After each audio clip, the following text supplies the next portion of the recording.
जैसे यज्ञ में हम घृत आहुति देते हैं और यज्ञ अग्नि में तेज प्रकाश होती है,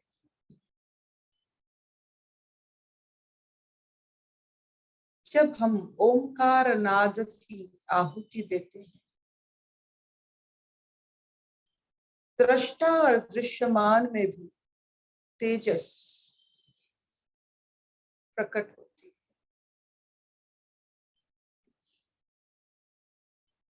ये ओंकार नाद अंतर्मुक्ता और बहिर्मुक्ता का सूत्र है। जितना गहरा ओंकार नाद, उतना गहरा अंतर्मुक्ता।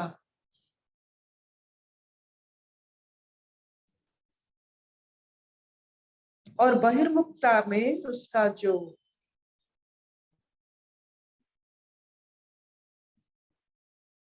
कनेक्शन है,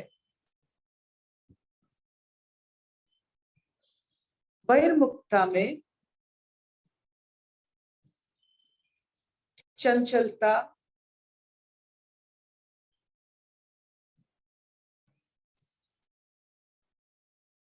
बहुत ज्यादा बहिर्मुक्ता में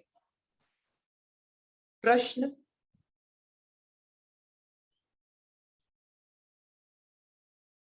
ये सब नहीं रहता है।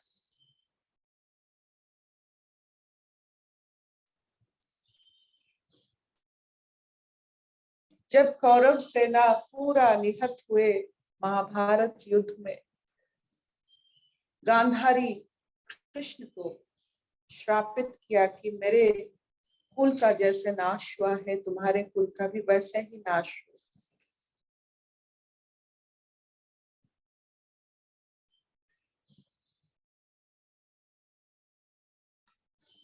व्यासदेव जो पांडव और गुरुओं का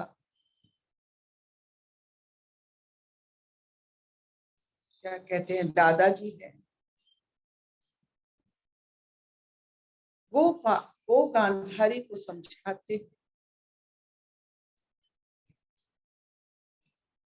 जो मर रहे हैं वो कृष्ण ही मर रहे हैं, कृष्ण अंश मर रहे हैं, तो कृष्ण के सिवा यहाँ कोई जीवित नहीं, कोई मरता नहीं। ये हमारा सनातन चिंताधारा है। इसका कहने का तात्पर्य है कि बहिर्मुक्ता में सिर्फ ईश्वर है।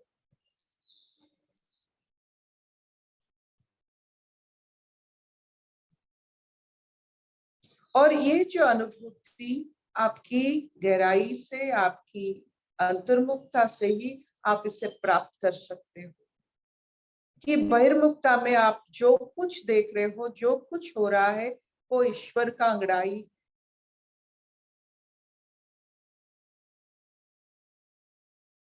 जैसा जो कुछ हो रहा है, ये सिर्फ वो देख सकता है जो अपने आप को दृष्टा मानता है।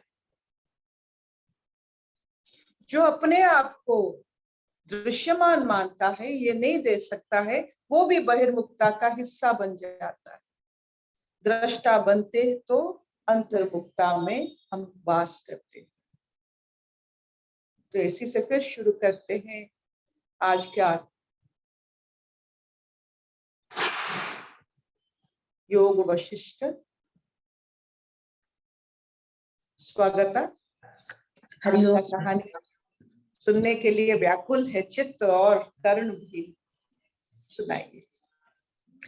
आज की जो कथा है उसका नाम है दाशुर उपाख्यान। दाशुरोपाख्यान। मगध देश में शर्लोमा नाम का एक मुनि रहता था।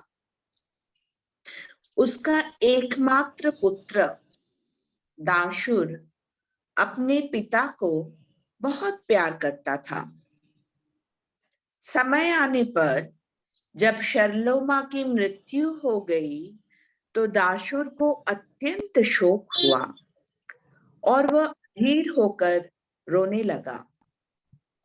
उसका तीव्र दुख देखकर एक वनदेवी को बहुत करुणा आई और वो उसके समीप जाकर अतष्ट रहते हुए ही उसको समझाने लगी, हे साधु, तू क्यों शोक करता है? क्या तेरे लिए कोई ऐसी घटना हो गई जो दूसरों के लिए नहीं होती? संसार का ये अटल नियम है कि यहाँ पर जीव पैदा होकर कुछ दिन जीकर मर जाते हैं। ब्रह्मा तक को भी एक दिन नाश को प्राप्त होना है। तब फिर किसी के मरने पर शोक क्यों किया जाए? रोना तो बच्चों का काम है जिनको संसार के अटल नियमों का ज्ञान नहीं है। तुम तो बच्चे नहीं हो, उठो और अपने जीवन के ध्येय की प्राप्ति में लगो। दाशुर को होश आया और उसने विचार किया कि पिता के मरने पर शोक करना व्यर्थ है। शोक करने से पिताजी जीवित नहीं हो सकते। अब अपने जीवन को सुधारना चाहिए। ये सोचकर उसने तप करने का निश्चय किया।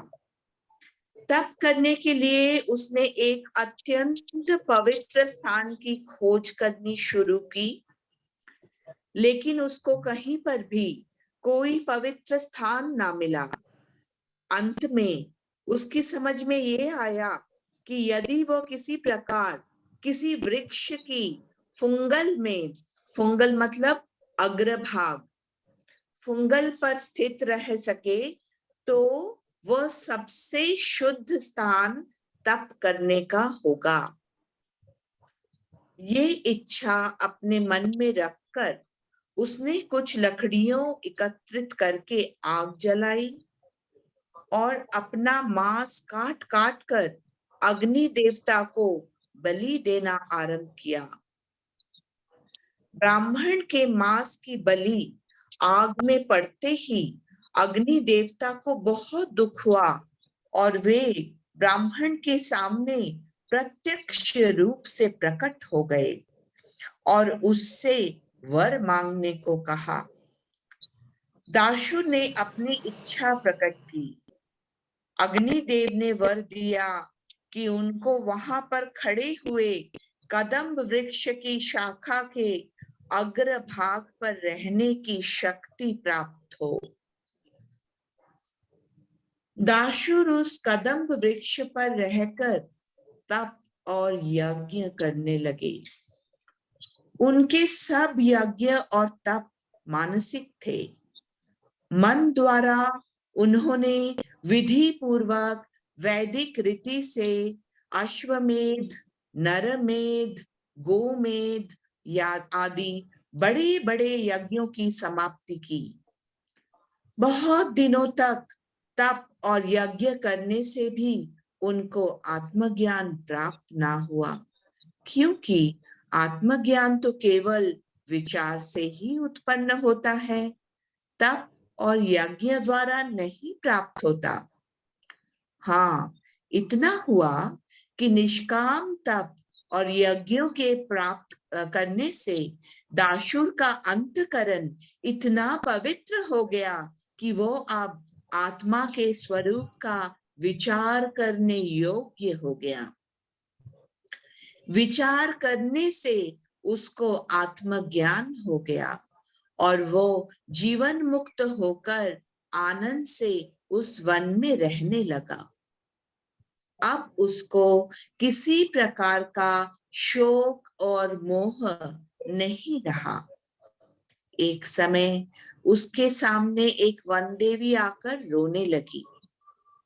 हे मुने, आपको सब प्रकार की सिद्धियां प्राप्त है, आप मेरे शोक को दूर कीजिए।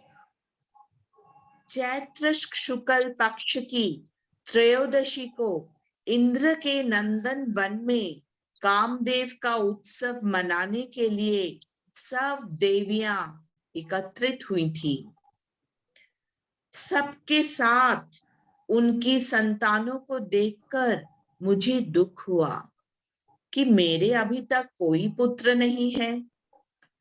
तब से ये बात मेरे मन में बहुत खटक रही है।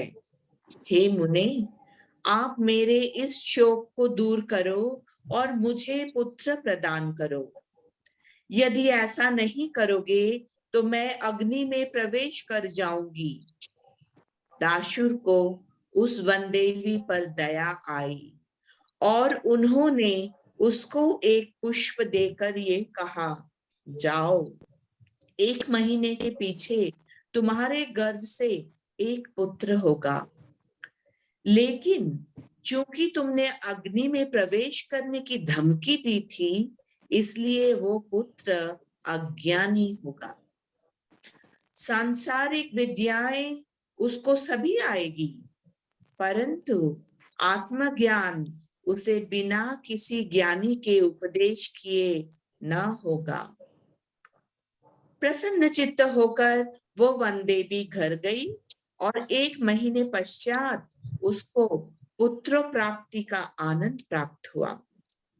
माता ने पुत्र का भली भांति पालन पोषण किया और उसे सब प्रकार की विद्याएं पढ़ाई। जब वो 10 वर्ष का हो गया तो उसने उसको दाशुर मुनि के पास ले जाकर उनसे प्रार्थना की कि वे उसको आत्मज्ञान देकर अपने शाप को दूर करें। दाशुर ने वनदेवी के पुत्र को नाना प्रकार के दृष्टांतों द्वारा ब्रह्म ज्ञान का उपदेश दिया।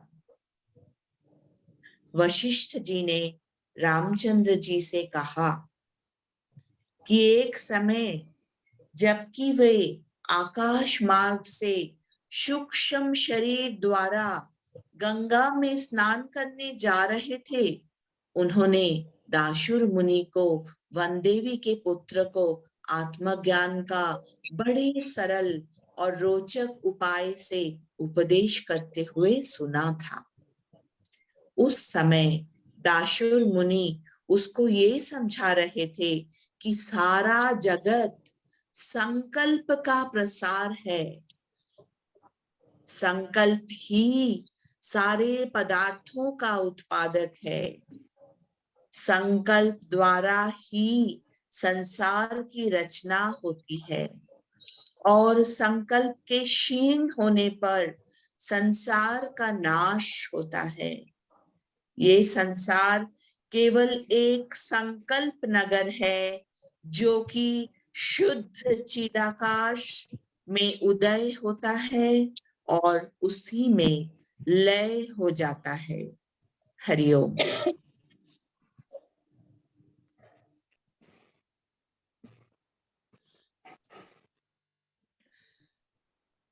स्वागता जी।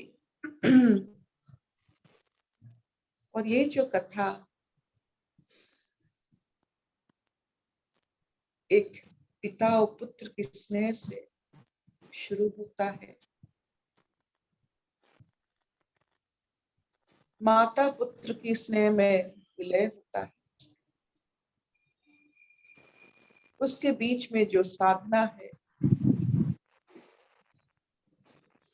जो आत्मज्ञान की विधियां हैं, जो तपस्या की महिमा है, जो संकल्प का जो कहते हैं पुरस्चन है, वशिष्ठ गुरु वशिष्ठ और राम जी के भीतर अंदर जो ट्रांसप्लांटेशन, जो नयापन, नवीनता इस कथा के माध्यम से नया पन्ने उत्पन्न हो रहे, नवपल्लव हो रहा है राम जी की मस्तिष्क में, उनकी चेतना में, उसका श्रेय यही होता है। ये जो संकल्प नगरी की बात हो रही है, हम जो करते हैं, जो इच्छा रखते हैं, जो संकल्प करते हैं, वही अपने जीवन में आकार लेता है। जितने पावरफुल संकल्प, उतना उसका हम पर असर होता है। चाहे वो बहिर्मुखता में आपका जो भी आपका असर है, जैसे घर, गाड़ी, संसार, परिवार, और अंतर्मुखता में आपका चिंतन, सब पर उसका असर पड़ता है। आपके संकल्प की पावर से आप जो कुछ रोग, स्वास्थ्य, जो भी भोग करते हो, आपकी संकल्प की वजह से। तो एक चीज को यहाँ हम नजरअंदाज नहीं कर सकते हैं कि आप आपकी इच्छा पूर्ति के लिए ईश्वर जैसे कोमल भाव में आप धमकियां नहीं दे सकते। आप देखिए, वो बहुत ही रुचिकर भाव रहा कि जब एक माता ने एक मुनि से कोई याचना कर रही है, उसके साथ धमकी भी दे रही है, मृत्यु की धमकी, कि मैं अग्नि में अपने आप को झांस, यानी अपने आप को समर्पित कर दूंगी। तो ये जो धमकियां नहीं होती है ईश्वर और प्राणी के अंदर, इससे पता चलता है कि जिसके अंदर ऐसे संकल्प होते हैं, धमक भरा संकल्प, ये ना होने से ये हो जाएगा, वो ना होने से ये सब, एक जो कहते हैं, जो जो अपना जीवन को और तनाव में लाता है जब हम धमकियां देते हैं। जो इच्छा प्यार से, शुद्ध भाव से, बच्चे जैसा मांग लीजिए, वो अपना असर जरूर जरूर दिखाएगा। आपकी हर इच्छा यहाँ पूर्ण होती है क्योंकि ईश्वर इच्छामय है। आपकी इच्छा है ही आपका जीवन। तो आहिस्ता आहिस्ता इच्छा जब पूर्ण होने लगते हैं, तो बहिर्मुखता की इच्छाएं और अच्छा नहीं लगता है। कितना खाएंगे, कितना घूमेंगे, कितना पहनेंगे, कितना प्रशंसा के लिए कर्म करेंगे, और अच्छा नहीं लगता है, जैसे मानो एक जैसा लगता है। जब बहिर्मुखता में कोई विविधता नहीं रहता है, तब अंतर्मुखता में आने की हर हर प्राणी कोशिश करता है कि अंतर्मुखता में ही नयापन होता है, बहिर्मुखता में नयापन नहीं हो सकता है। जहां से उत्पत्ति होती है सब कुछ, वहीं नयापन होता है। जो उत्पन्न हो चुका है, उसमें क्या नयापन हो सकता है? तो आप अगर जड़े पकड़ ले, सोर्स पकड़ ले, नयापन पकड़ ले, हर दिन, हर रात, हर समय, हर वक्त, हर लम्हा आप में एक जीवित रहता है नयापन, जिसे हम ज्ञान मानते हैं और आलोक मानते हैं, तेज मानते हैं, ताप मानते हैं, सूर्य मानते हैं, शक्ति मानते हैं। और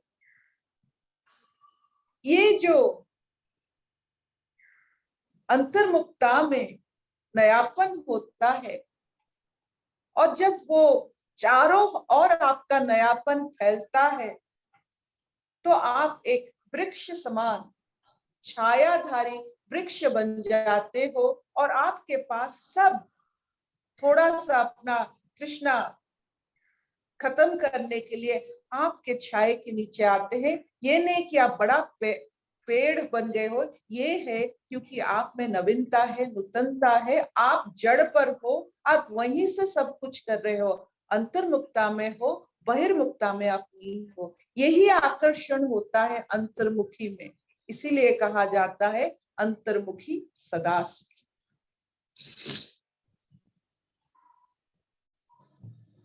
थोड़ा बहुत कुछ समझ में आया कि ये जो योग वशिष्ठ की निरंतर प्रचेष्टा, नूतनता, नवीनता देने के लिए राम जी उनके चिंतन में कोई ना कोई मोती डालने के लिए,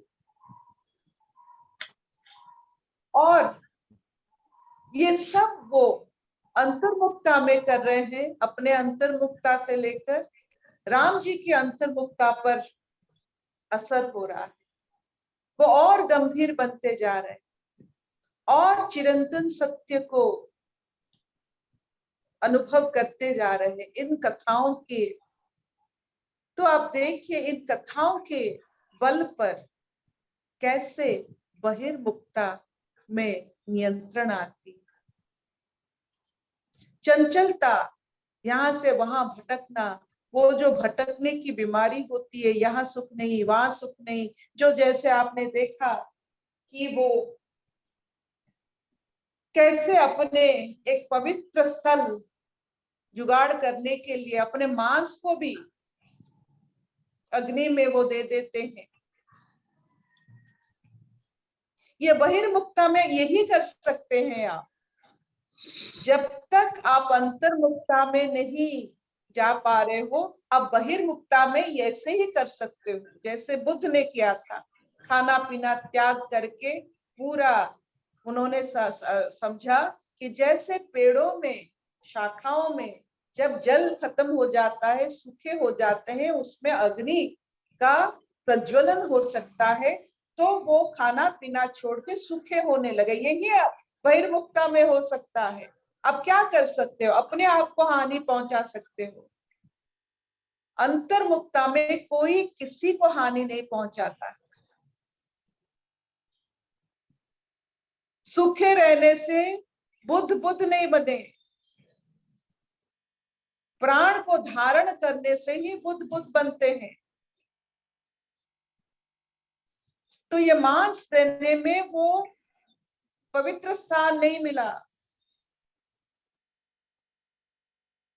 अंतर्मुक्ता को जाने के लिए कितना उनको तप करना पड़ा, इतना यज्ञ किए, नरमेध, गोमेध, अश्वमेध, फिर भी कुछ नहीं होता है। बहिर्मुक्ता में ये यज्ञ का कोई प्रभाव नहीं होता है। अंतर्मुक्ता में सब कुछ मिलता है। आप सब कुछ हो जब आप अंतर्मुखी होते हैं, सब कुछ। You are potential energy. तो कभी कभी ये आत्मचेतना, दृष्टापन जरूरी होता है। इतना चलेगा? Will this do? बहिर्मुक्ता का चंचलपन से बहिर्मुक्ता, आप मुझे हर समय बहिर्मुक्ता जब मन में आता है, मुझे छोटे छोटे कुत्ते जो होते हैं उनको देखकर बहुत प्यार आता है। अब 4-5 चीज बहिर्मुक्ता में छोड़ दो, वो कैसे इसको छोड़ के उसको पकड़ते, उसमें थोड़ा खेलते, फिर उसको काट के उसको फेंक देते, फिर दौड़ जाते। ऐसा ही बहिर्मुक्ता होता है। बहुत अच्छा लगता है जब छोटे छोटे कुत्ते जब खेलते रहते हैं, आप देखो उनमें बहिर्मुक्ता क्या होता है। तो ये ऐसे ही हम बहिर्मुक्ता में अच्छा है, लेकिन नवीनता नहीं मिल सकता है बहिर्मुक्ता में, और बिना नवीनता प्राण प्रतिष्ठा नहीं हो सकता।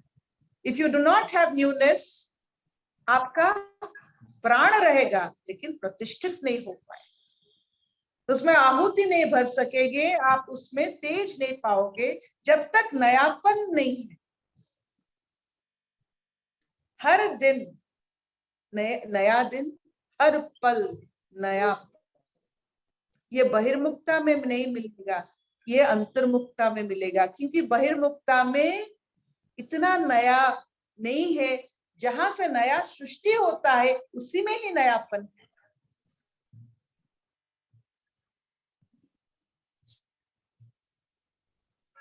Any questions? Yes, Arpita. Any Arpita, question? yes Arpita, कोई one question. questions? हाँ, एक क्वेश्चन है. ये जो मुनि ऋषि गुरु सब जो ब्रह्म ज्ञान प्राप्त हो जाते हैं और उन्हें सब कुछ एकदम अच्छे से क्लियर से दिखाई देता है और उनको वो निशोक हो जाते हैं, फिर ये जो दया वाली जो भावना जो इनके अंदर उत्पत्ति होती है जब सामने कोई भी आता है कुछ भी इच्छा और कामना को लेकर, तो मुझे ये भावना के बारे में बताइए, ये कैसी भावना है? जब आप बहुत ही निर्मोह निर्लिप्त अवस्था में रहते हो, आपको एक अनुभूति होती है कि जो जैसे जो मांग रहा है उसका वो परीक्षा है, वो परीक्षा को उसे लेने दो।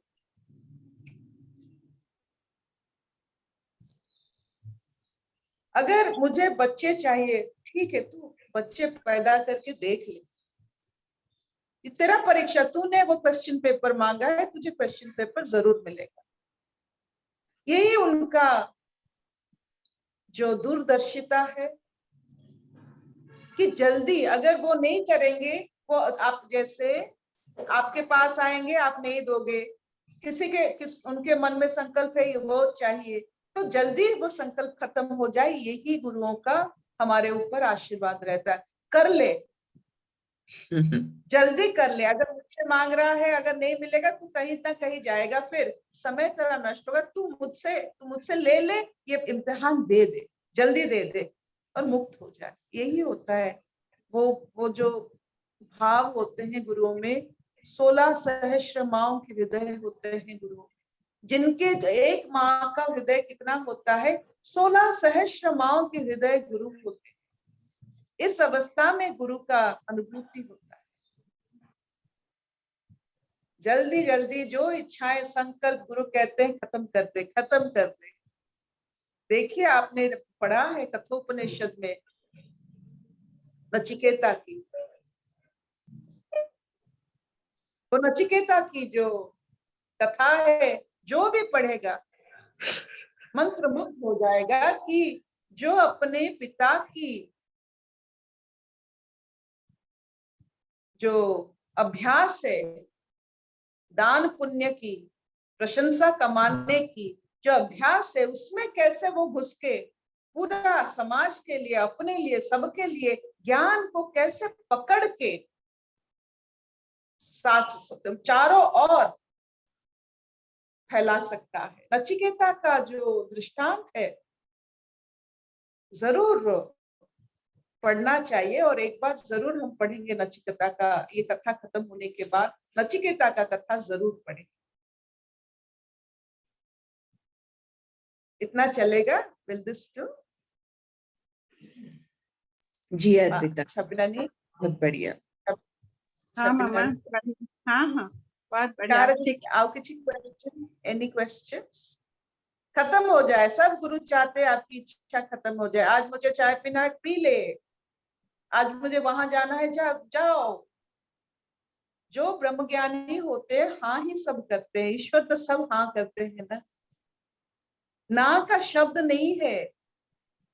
अंतर्मुक्ता में कोई ना का, आप देखिए उन्होंने अपने मानसिक स्तर में नरमेध किया, हाँ, अश्वमेध किया, हाँ, मानसिक स्तर में आपके ऊपर कौन क्या कर सकता है, सब हाँ है उसमें, ना कुछ नहीं है। ईश्वर कभी किसी को ना नहीं किए हैं, किसी को नहीं कर भी नहीं सकते। वो इतने विराट है। उन्हीं का देखिए, आप जैसे, आपका घर है, छोटा सा बच्चा है, आप जानते हो आपके घर के बारे में, आप उसकी श्रृंखला के बारे में, आप सब कुछ जानते हो, एक बच्चा कहता है मैं ऊपर जाऊंगा, जाओ, नीचे जाऊंगा, जाओ, क्योंकि आप जानते हो आपके घर के बारे में। तो ईश्वर सब कुछ जानते हैं, तो सबका अंत भी जानते हैं, तो इसीलिए वो सबके लिए हाँ ही कहते हैं।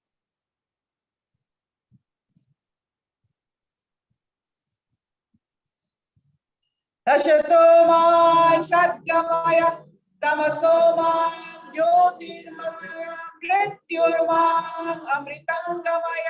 सर्वे सुखिनः सन्तु सर्वे सन्तु निरामया सर्वे भद्राणि पश्यन्तु मा कश्चित् दुःखभाग् भवेत्। ओम शांति शांति शांति। So this finishes a class, a wonderful class indeed, जो ऋषि वशिष्ठ ने रामचंद्र जी को कहा था। हम भी आज बड़े भाग्य से स्वागता की कथाओं से मंत्रमुग्ध हो रहे हैं और अपने अंदर बहुत सारे नयापन आ रहा है, रुचि आ रहा है। पूरा दिन के लिए जैसे मानो हमारे शक्तियां और अपने जो ऊर्जा है वो मिल रहा है। अच्छा आहुति चल रहा है। बहुत बहुत बहुत बहुत धन्यवाद। माँ अच्छंती। हाँ हाँ अच्छा मम्मा